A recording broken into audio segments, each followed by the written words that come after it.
Hello बच्चों, let's read the question. Match the following columns. Is 10 volume of H2O2, 20 volume of H2O2, 30 volume of H2O2, 100 volume of H2O2. ठीक है, एक पर हाइड्रोल दे रखा है, एक 5.358 Newton normal and 1.785 molar, 3.03% molar.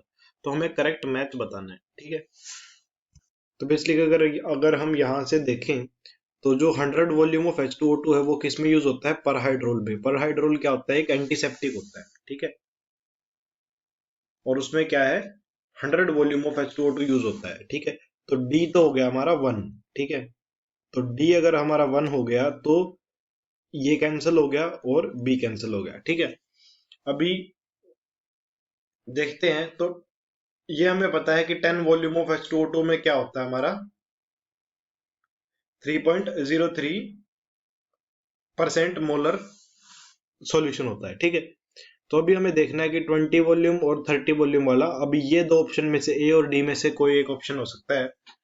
तो अगर हम बी वाला देखें, 20 वॉल्यूम अगर हम देखें H2O2 का, तो 20 बाय कितना करना पड़ेगा? 11.2।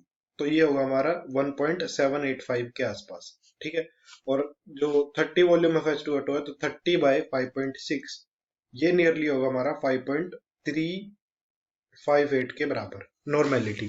ठीक है, तो ये मोलैरिटी में निकालना है, ये नॉर्मेलिटी में, इसलिए यहाँ पे 11.2 लिया है, यहाँ पे 5.6 लिया है।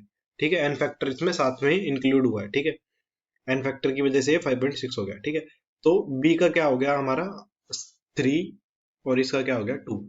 तो राइट आंसर इसका क्या हो जाएगा? 4, 3, 2, 1। तो राइट आंसर इसका ए हो जाएगा। Answer to the question will be A. ये तो थी हमारी जो एग्जामिनेशन अप्रोच थी। ठीक है, अब हम इसको कैलकुलेट भी कर सकते हैं लाइक अंडरस्टैंडिंग के लिए। एग्जामिनेशन में हमें सारा कुछ सॉल्व करने की जरूरत नहीं है, तो हम ऐसे भी सॉल्व कर सकते हैं। और अगर हम इसको प्रॉपरली सॉल्व करें, ठीक है, तो अगर हम परसेंटेज स्ट्रेंथ निकालें, ठीक है, फर्स्ट जो 10 वॉल्यूम ऑफ H2O2 है, ठीक है, ठीक है, तो फॉर्मूला क्या होगा इसका? 17/56 इंटू इतना हमारा, जितना भी हमारा वॉल्यूम स्ट्रेंथ होता है।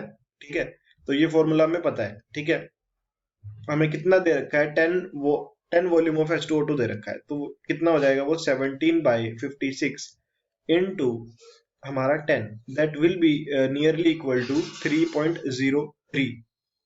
ठीक है, बी ऑप्शन अगर हम देखें, बी ऑप्शन अगर हम देखें तो बी ऑप्शन में हमें क्या बतानी है? हमें वॉल्यूम स्ट्रेंथ बतानी है। ठीक है, तो इसका हो जाएगा नियरली वॉल्यूम स्ट्रेंथ। ठीक है,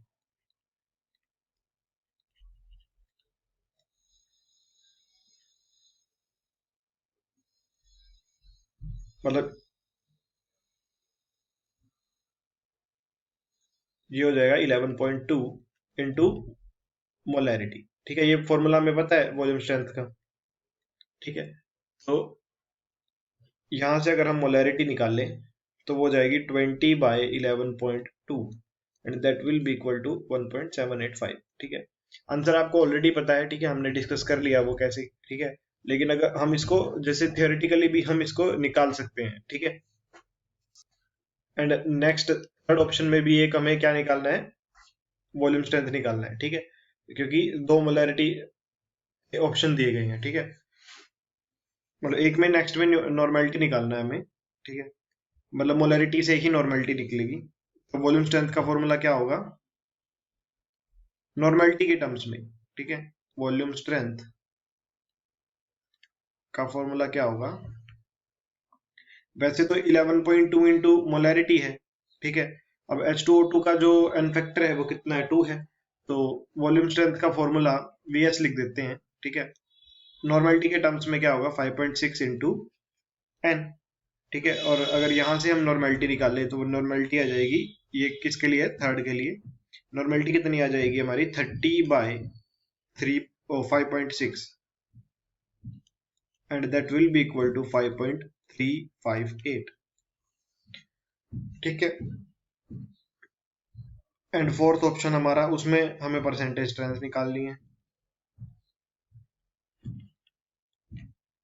तो परसेंटेज स्ट्रेंथ हमारी सिंपल हमारा 17/56 इंटू कितने का निकालना है, 100 वॉल्यूम का निकालना है, तो इंटू 100, और ये आ जाएगा nearly 30.3%।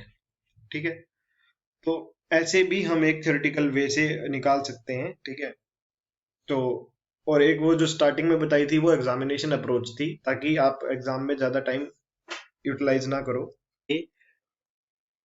Hope you guys understood, thank you very much and best of luck.